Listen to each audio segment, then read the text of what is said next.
ഇത് ഞാൻ നാടൻ ചീര പീരോതിക്ക് വെക്കാൻ പോയട്ടാ. ഇത് നമുക്ക് തന്നെ മുളച്ചിടുന്നുണ്ട്. ഇത് വർഷങ്ങളായിട്ട് ഇങ്ങനെ പറമ്പിൽ മുളച്ചിടും. നല്ല ടേസ്റ്റാണ് കേട്ടോ ഇതിന്.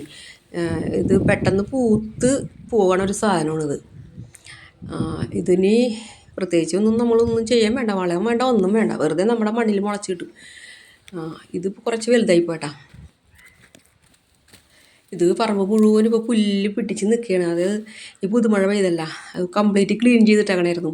വാഴ നട്ടേക്കണമായിരുന്നു. ഇനിയിപ്പോൾ നമുക്ക് വർഷക്കാലം ആകുമ്പോഴൊക്കെ വാഴ ഇടാൻ പറ്റുള്ളൂ.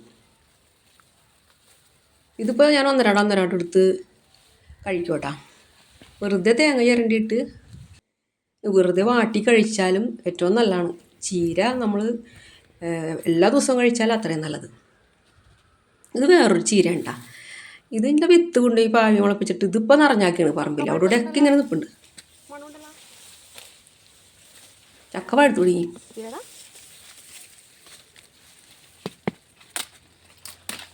വിയറ്റ്നാം ഏളി ചക്ക കഴിച്ച് ഈ പ്ലാവിൻ്റെ ചക്കനോട് വലിയ താല്പര്യമില്ലാണ്ടായൊക്കെയാണ്.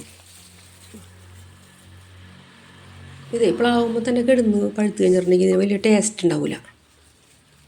നമ്മൾ ഇട്ട് വെക്കാം. ഇട്ട് വെച്ചിട്ട് 2 ദിവസം കഴിയുമ്പോൾ അതിൻ്റെ ഒരു കുറച്ച് ഭാഗം മുറിക്കാം. അപ്പോൾ അതിന് പുളി ഉണ്ടാവും. ആ പുളിയുള്ളത് കഴിച്ച് കഴിഞ്ഞാൽ നല്ല ടേസ്റ്റാണ്. ഞാൻ അങ്ങനെയാണ് ഈ ചക്ക ചെയ്യാറ്. ഈ നാടൻ ചക്കകൾ അങ്ങനെയാണ് ചെയ്യണത്. ഞാൻ ചെറിയ ചക്ക ഇട്ട് വെച്ചിട്ട് കുറേശ്ശെ കഴിക്കും. അപ്പോൾ ലാസ്റ്റ് വരുമ്പോഴേക്കും ഇത് പഴുക്കുള്ളൂ. പിന്നെ ഇതുമ്മ കിടന്ന് പഴുക്കുമ്പോൾ വലിയ ടേസ്റ്റില്ല. ഇട്ട് വെച്ച് തന്നെ പഴുപ്പിക്കണം. ഇതിപ്പോൾ ഓരോരുത്തർക്ക് വഴി കൂടെ പോണ ആൾക്കാരൊക്കെ വിളിക്കും. ഞാൻ ഇടുന്നുണ്ട് ചക്ക വേണമെന്ന് ചോദിച്ചിട്ട്. അവർ എല്ലാവർക്കും ഒന്നും വേണ്ട കേട്ടോ ചക്ക. പഴയതുപോലെ ഒന്നും ആർക്കും ചക്ക വേണ്ട. പിന്നെ മൂത്തൊന്നും ഞങ്ങളുടെയൊക്കെ അവിടെ ഉള്ള ആൾക്കാരൊക്കെ ആണെങ്കിൽ ചക്കക്ക് ഭയങ്കര താല്പര്യമാണ്. ഞങ്ങളുടെ അവിടെയൊക്കെ ചക്ക ഇല്ല. ഇപ്പം പ്ലാവൊക്കെ ഉണ്ട് കേട്ടോ. പക്ഷേ നേരത്തെ ഒന്നും പ്ലാവൊന്നും ഉണ്ടായിരുന്നില്ല. ഭയങ്കര പുതിയായിരിക്കും നമുക്ക് ചക്കക്ക്. അപ്പോൾ അവിടെ നിന്നൊക്കെ ആൾക്കാർ വരും കേട്ടോ. എൻ്റെ വീട്ടിൽ നിന്നൊക്കെ ഞാൻ 2 ദിവസത്തിനോട് പറഞ്ഞിട്ടുണ്ട്. അപ്പോൾ അവർ വന്ന് വീട്ടിൽ പോയിക്കോളാമെന്ന് പറഞ്ഞിട്ടുണ്ട്. അവർക്കൊക്കെ ഭയങ്കര ഇഷ്ടമായിരിക്കുള്ളൂ. നമ്മുടെ ഈ നാട്ടിൽ എല്ലാവർക്കും അത്ര താല്പര്യമൊന്നും കാണിക്കില്ല ആരും. മിക്ക വീടുകളിലും ചക്കയുണ്ടല്ലോ.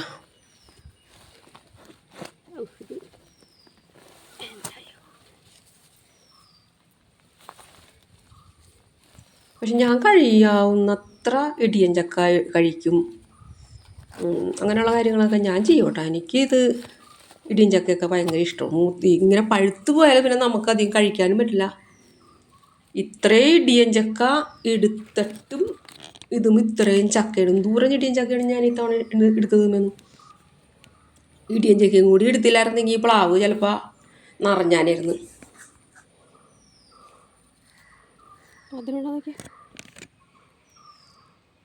മധുരമൊക്കെ ഉണ്ട് ചക്കക്ക്.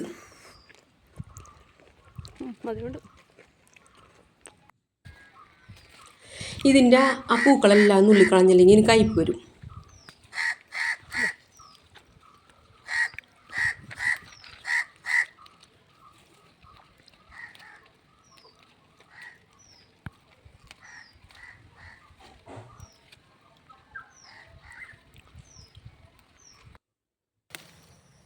കുറേ മുളകും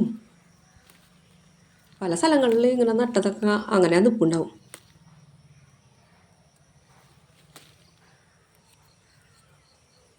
ഇത് വലിയ കാന്താരി, പിന്നെ സിറമുളക് ഒക്കെ ഉണ്ട് ഞാൻ നട്ടാക്കണത്.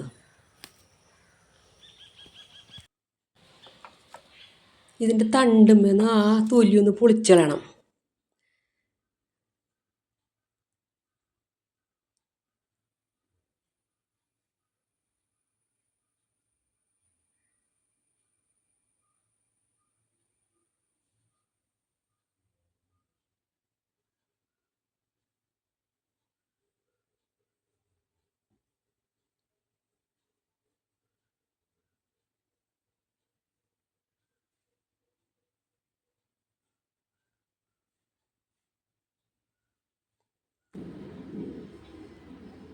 ഇതിനകത്തേക്ക് തേങ്ങ, മഞ്ഞൾപ്പൊടി, ജീരകം, വെളുത്തുള്ളി, പച്ചമുളക്, ചുവന്നുള്ളി, വേപ്പല ഇതെല്ലാം കല്ലിൽ വെച്ചിട്ട് ഒന്ന് ഒതുക്കിയിടുക.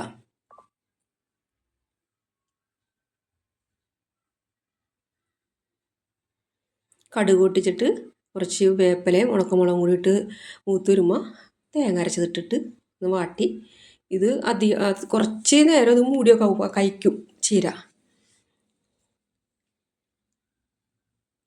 തുറന്ന് വെച്ച് ഒരു 2 മിനിറ്റൊക്കെ ഒന്ന് മൂടി വെക്കാം. അതിന് ശേഷം പരിപ്പ് ഇട്ട് പരിപ്പ് ഒന്ന് പൊട്ടുമ്പോൾ തന്നെ എടുത്ത് മാറ്റി വെക്കണം കേട്ടോ. എന്നിട്ട് ലാസ്റ്റ് കുറച്ച് പച്ചവെളിച്ചെണ്ണയും കൂടി ഒഴിച്ച് നല്ല ടേസ്റ്റാണ് ഇങ്ങനെ ഉണ്ടാക്കി കഴിക്കാനായിട്ട്.